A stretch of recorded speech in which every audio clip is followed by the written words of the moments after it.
आज की पहली न्यूज़ है, टोरेंट फार्मा यहाँ जेबी केमिकल्स को एक्वायर करेगा, जहाँ पर इसकी वैल्यूएशन होगी 25,689 करोड़। और आफ्टर द एक्विजिशन यहाँ पर जो जेबी केमिकल्स है वो यहाँ पर टोरेंट फार्मा के साथ मर्ज होगा। और मर्ज करने का रीज़न ये है, या फिर एक्वायर करने का रीज़न ये है कि टोरेंट फार्मा यहाँ नए एरियाज़ को जैसे कि ऑफ्थेल्मोलॉजी एंड सीडीएमओ को यहाँ पर एक्सप्लोर करना चाहता है, जिस वजह से ये जेबी केमिकल्स को यहाँ एक्वायर करने वाला है। अब सीडीएमओ बिज़नेस जो है वो थोड़ा एक कॉम्प्लेक्स बिज़नेस हो जाता है, लेकिन मैं इसको आपको शॉर्ट में समझा देता हूँ।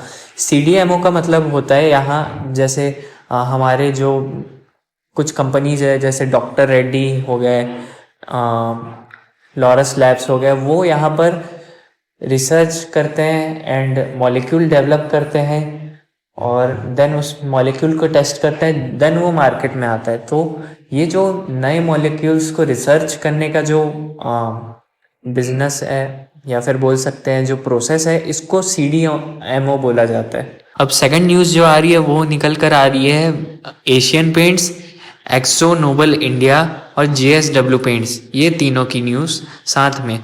कहने का मतलब ये है कि एशियन पेंट्स 4.42% स्टेक यहाँ एक्सो नोबल इंडिया जो कि ड्यूलक्स पेंट्स की पेरेंट कंपनी है, जो ड्यूलक्स पेंट्स बनाती है, वहाँ से अपने शेयर्स को एग्जिट कर रहा है। And at the same time जो जेएसडब्ल्यू पेंट्स है वो यहाँ एक्वायर कर रहे हैं 74.76% stake in Akzo Nobel India. अब यहाँ पहले बात करते हैं एशियन पेंट्स की। तो एशियन पेंट्स का बेचने का यहाँ रीज़न ये है कि एशियन पेंट्स यहाँ चाहता है कि ये अपने मेन पेंट बिजनेस पे से रीफोकस अपना सेटअप करे, तो इसलिए ये अपने नॉन कोर इन्वेस्टमेंट से एग्जिट करना चाहता है।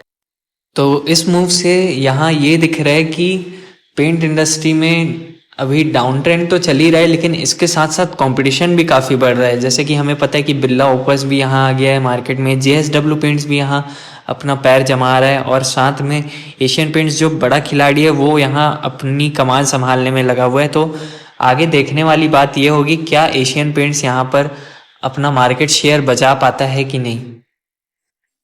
अब नेक्स्ट न्यूज़ यहाँ पर निकल कर आ रही है। मालूम है आप लोग फ्रस्ट्रेट होने वाले फिर से। यहाँ पर ट्रम्प चाचा जो है फिर से पागल हो गए और यहाँ पर 200%, जी हाँ आपके कान सही सुन रहे हैं, 200% फार्मास्यूटिकल्स जो है फार्मा सेक्टर पे यहाँ ट्रम्प टैरिफ लगाना चाह रहे हैं। तो टैरिफ लगाने का रीज़न ये है कि ट्रम्प बोल रहे हैं कि जो आप बाहर से अपने ऑपरेशंस ऑपरेट कर रहे हैं, अगर आपको यूएसए में अपने प्रोडक्ट्स बेचने तो आप यहाँ यूएसए में ही अपना जो है फैक्ट्री, जो भी प्रोडक्शन यूनिट है वो यहाँ सेटअप करें, जिससे कि आपको टैरिफ से यहाँ पर छुटकारा मिल जाएगा। लेकिन देखने वाली बात यह है कि इस न्यूज़ के बाद भी जो निफ्टी फार्मा है वो यहाँ पर गिरा नहीं, वो 0.4% यहाँ पॉजिटिव में क्लोज हुआ है।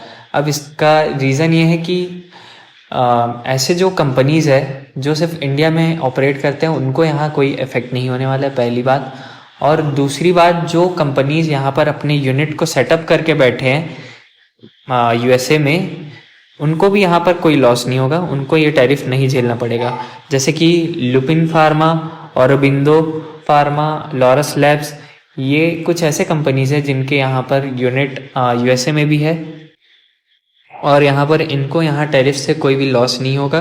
तो ओवरऑल देखा जाए, अगर आप किसी ऐसी कंपनी में इन्वेस्टेड है जहाँ पर यहाँ यूएस में इसके यूनिट सेटअप है, तो फिर यहाँ आपको कोई भी दिक्कत नहीं होने वाली है।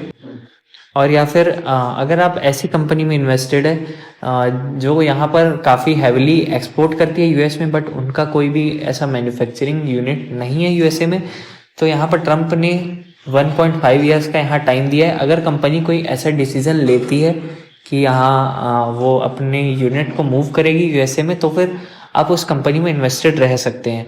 अब ये आगे देखने वाली बात होती है कि इंडस्ट्री में होता क्या है।